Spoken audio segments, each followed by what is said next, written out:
Assalamualaikum warahmatullahi wabarakatuh. Para Waalaikumsalam mahasiswa warahmatullahi wabarakatuh. kuliah sore ini kita lanjutkan untuk Ulumul Quran dengan tema berkenaan dengan qiraat Al-Quran ya. Yang pertama ada banyak istilah atau definisi berkenaan dengan apa itu qiraat Al-Quran atau ilmu qiraat. Tapi intinya pertama bahwa qiraat Quran itu berkaitan dengan cara melafalkan huruf, nutqil huruf. Yang kedua adalah bagaimana cara membawakan bentuk huruf. Dan yang ketiga bahwa ilmu qiraat itu bukan diada-ada atau dikarang-karang ya, tetapi qiraat dan kemudian menjadi ilmu qiraat itu sumbernya adalah Rasulullah. Jadi cara baca Quran berdasarkan bagaimana melafalkan bunyi suatu huruf dan bagaimana membawakan bentuk huruf. Itu Rasulullah yang mengajarkan. Jadi bersifat tauqifi ya, bukan ijtihadi. Beberapa hal yang dibahas dalam ilmu qiraat itu meliputi persoalan bahasa logat. Kemudian ada upaya untuk meringkas atau membuang satu huruf, kemudian merubah baris suatu huruf, atau bentuknya bisa jadi menyambungkan suatu kata dengan kata yang lain, atau bahkan memisah satu kata dengan yang lainnya. Untuk persoalan bagaimana melafalkan huruf, jadi huruf itu dari alif sampai dengan ya itu dilafalkan. Jadi kalau kita mendengar lafalan fonem bunyi huruf suatu bentuk kata dan terjadi variasi misalkan, itu merupakan bentuk daripada qiraat, cara baca yang pernah Rasulullah ajarkan sesuai dengan perkembangan budaya dan bahasa yang berkembang di kalangan sahabat ketika itu. Misalnya melafalkan huruf qaf. Qaf itu bisa dibaca, dilafalkan oleh orang-orang Arab Quraisy ya ketika itu, dan bahkan Rasulullah sendiri pernah mencontohkan huruf qaf itu bisa dilafalkan menjadi gha ya. Jadi kalau ada kata-kata qala itu bisa menjadi ghala. Ya, al-ahqaf bisa menjadi al-ahqab. As-saqaf bisa menjadi as-saghab. Anda pernah dengar mungkin warga dari kalangan habaib atau awaliin yang di belakangnya itu punya marga al-ah atau al-ahgab atau as-segab ya. Itu bukan awalnya ghain as-segab, tapi itu merupakan qaf as-saqaf. Tapi dalam lafal itu kemudian bisa dibaca menjadi ghain, maka disebut dengan as-saghab. Dari as-saqab menjadi as-saghab, al-ahqab, al-ahghab. Qala ghala ya. Atau huruf jim itu dalam bentuk lafal bisa dibunyikan menjadi ghain. Misalkan jim itu jabal ya. Jabal itu dibaca menjadi gabal.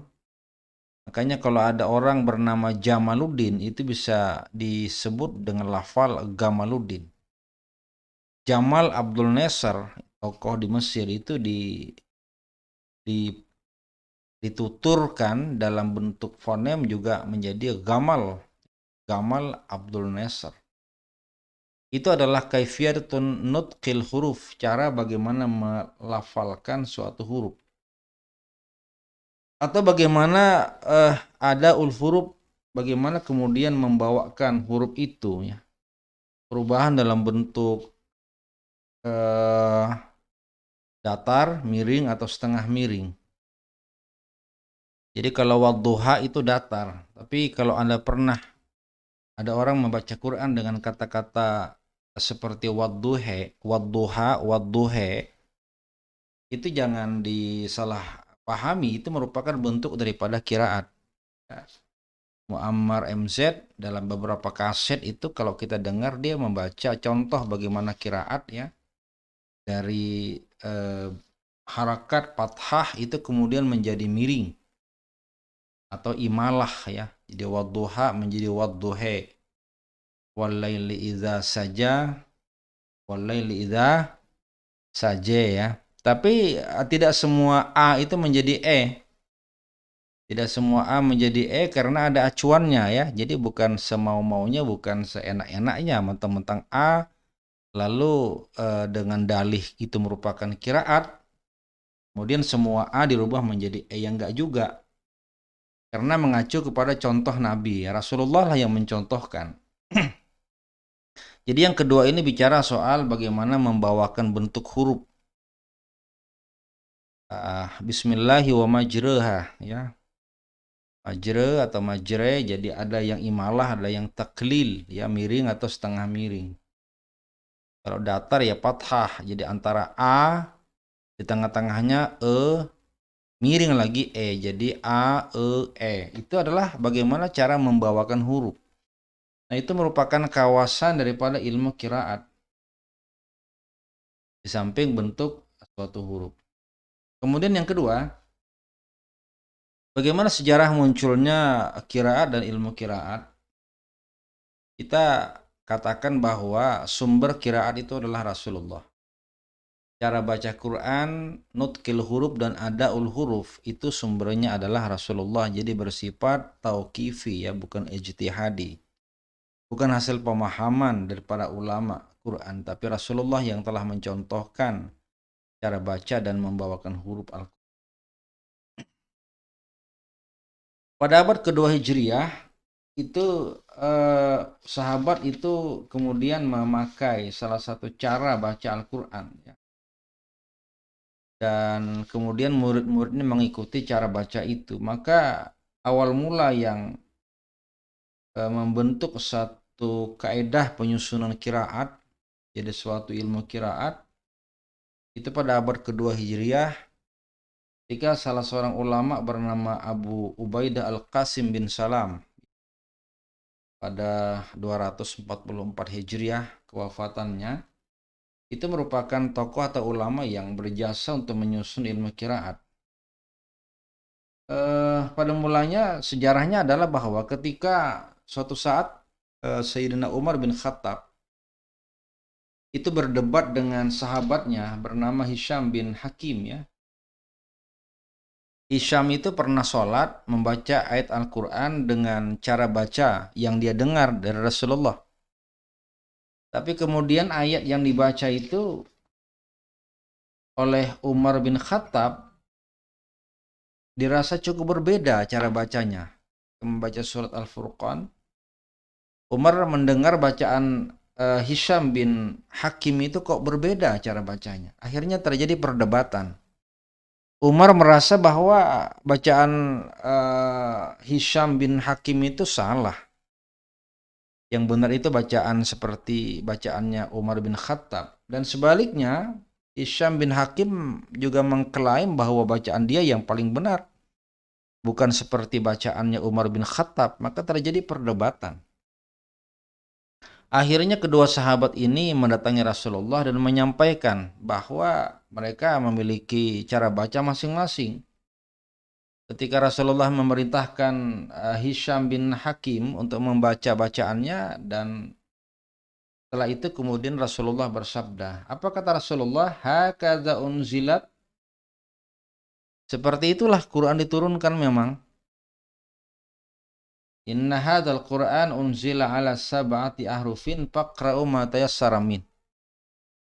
Rasulullah itu membenarkan cara baca Hisham bin Hakim, tetapi juga tidak menyalahkan cara baca Umar bin Khattab, artinya sama-sama memiliki kebenaran. Karena begitulah kata Rasulullah, Quran itu dibaca sesuai dengan dialek masing-masing suku Arab Quraisy yang berkembang pada saat itu. Umar mewakili dialek suku tertentu, sementara Hisham bin Hakim itu mewakili dialek suku tertentu. Tapi Rasulullah mengatakan dua-duanya tidak salah, karena begitulah Quran itu diturunkan menggunakan dialek yang ada pada masa itu. Dan dialek-dialek yang berkembang ketika itu kemudian ditoleransi karena dianggap mendekati dengan dialek suku Arab Quraisy sebagai suku dengan bahasa yang paling fasih dan paling baik. Jadi itulah kemudian berkembang ilmu qiraat. Dan akhirnya ada muncul banyak qiraat di kalangan sahabat.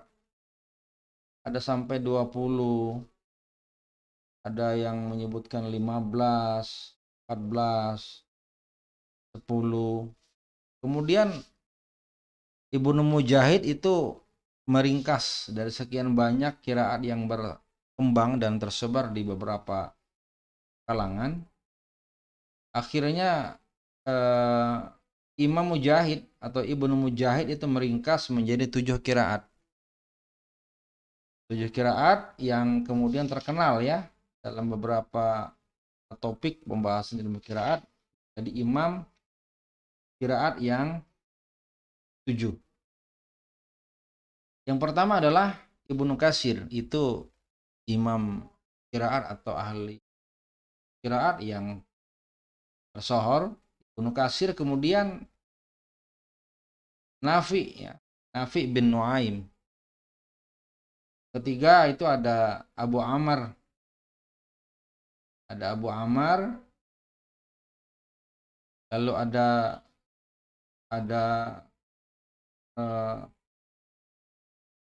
Asim. Lalu ada Hamzah dan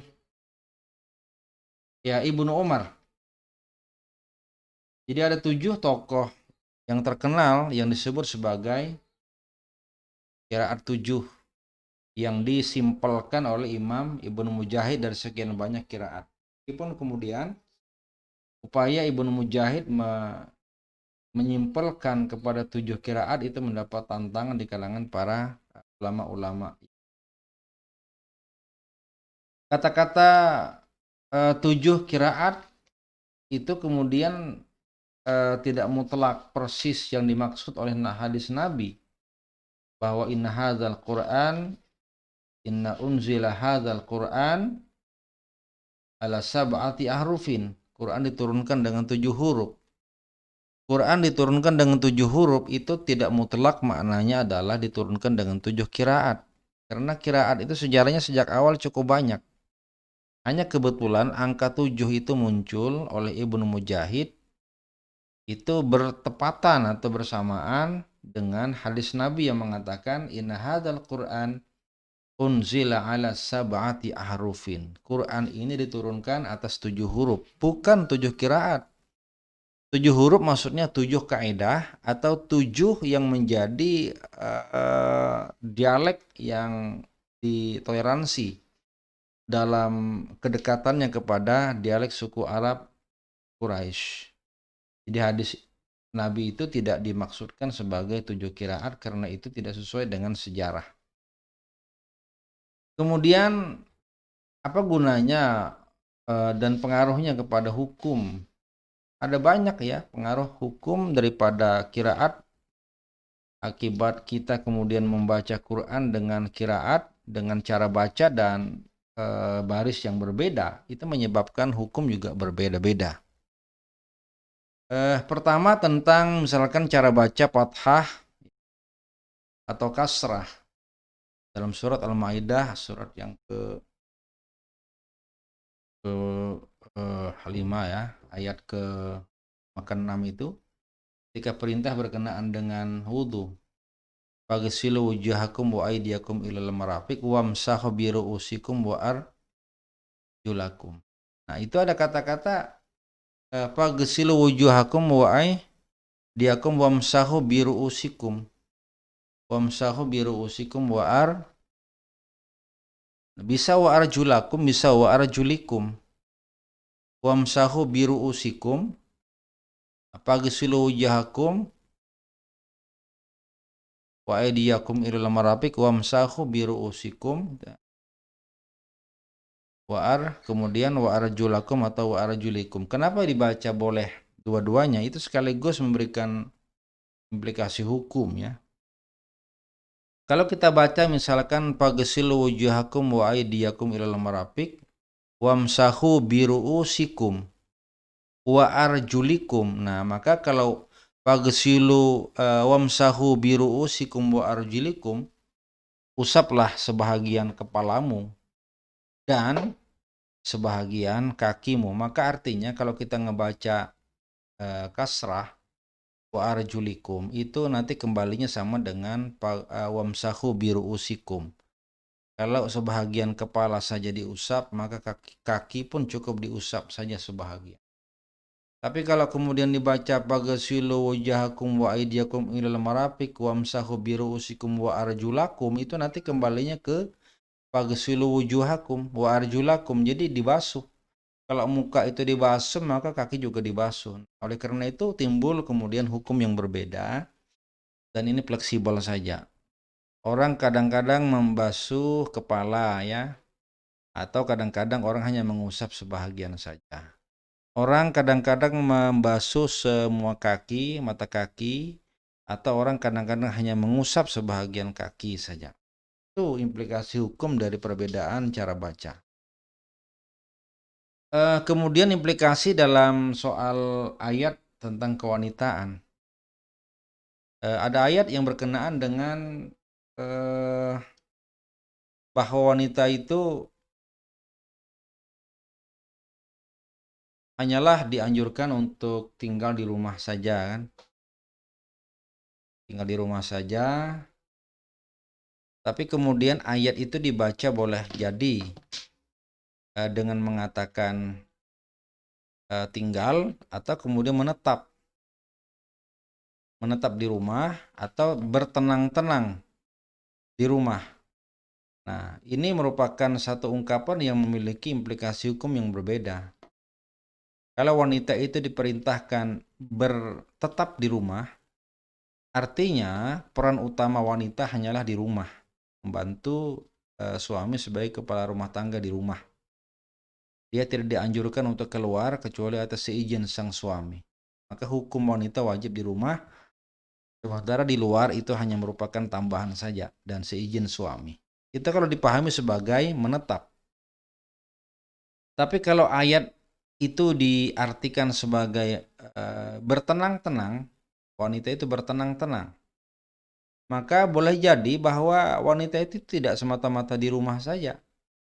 Karena ketenangan rumah tangga tidak semata-mata hanya ada di rumah kan, tapi bisa jadi di luar rumah. Artinya begini, kalau keluarga itu bekerja, kemudian suami bekerja di luar, wanita bekerja, ketika kehidupan rumah tangga mungkin belum tercukupi dan karena itu terganggu ketenangan rumah tangga, maka wanita boleh berperan di luar rumah untuk mencari kecukupan hidup agar gejolak ekonomi di rumah teratasi dan ketenangan rumah tangga juga teratasi. Oleh karena itu wanita boleh saja bekerja di luar rumah dan bahkan wajib membantu suami dalam rangka mencapai ketenangan hidup. Ya, karena tidak bisa dipaksakan dalam kondisi ekonomi yang morat-marit gitu, bagi suasana pandemik mungkin suami bekerja pendapatan berkurang dan di rumah juga tidak mengalami kebercukupan makanan, itu kan bisa menimbulkan ketidaktenangan rumah tangga. Maka Al-Quran itu bisa dibaca dengan cara untuk memahami bahwa wanita itu boleh bertenang-tenang di rumah. Artinya mencari ketenangan kehidupan rumah tangga dengan cara memenuhi kebutuhan hidup, dan wanita boleh bekerja di luar rumah dalam peran publiknya demi menciptakan ketenangan kehidupan suami istri dan anak-anaknya. Ini implikasi hukum daripada qiraat ya. Dan ada satu karya yang cukup bagus ya untuk dilihat atau mungkin dilihat dan dibaca-baca. Itu ada satu kitab, nggak tahu apakah sudah ada terjemahnya atau belum. Itu namanya adalah at-taisir fil qiraatis saba, ya. Jadi pengantar mudah untuk belajar qiraat 7. Itu dimulai dari Al-Fatihah, Al-Baqarah, kemudian sampai dengan An-Nas. Nah, perlu saya tegaskan bahwa qiraat itu dalam Al-Qur'an itu hanya pada bagian-bagian tertentu saja di setiap surah, hanya bagian-bagian atau ayat-ayat tertentu saja di setiap surah. Tidak semua Al-Qur'an itu dikiraatkan, atau tidak semua Quran itu ada cara baca yang disebut dengan kiraatnya. Jadi tidak semuanya. Makanya kalau mengacu kepada kitab itu tipis sekali, dan itu menunjukkan bahwa apa yang ada unsur kiraatnya itu hanya pada bagian atau ayat-ayat tertentu saja, tidak semuanya, ya. Nah, oleh karena itu kembali bahwa kiraat itu merupakan cara baca, cara menuturkan huruf, melafalkan huruf, dan cara membawakan bentuk huruf. Dan sumbernya adalah Rasulullah. Oleh karena itu qiraat itu tidak diada-ada atau tidak dibuat-buat semau-maunya. Ini saya kira yang paling penting untuk Anda catat, dan selebihnya nanti bisa Anda baca di beberapa referensi. Baik, kalau ada yang mau dipertanyakan, silakan di unmute, ya. Tanyakan, Pak. Jadi qiraat ini termasuk yang bacaan Imam 7 itu tadi, Gus? Baik, kalau tidak ada pertanyaan lagi, kita sudahi perkuliahan ini dan kita akhiri dengan sama-sama membaca hamdalah. Alhamdulillahirabbil alamin. Alhamdulillahirabbil alamin. Ya, sekian. Assalamualaikum warahmatullahi wabarakatuh. Waalaikumsalam warahmatullahi wabarakatuh.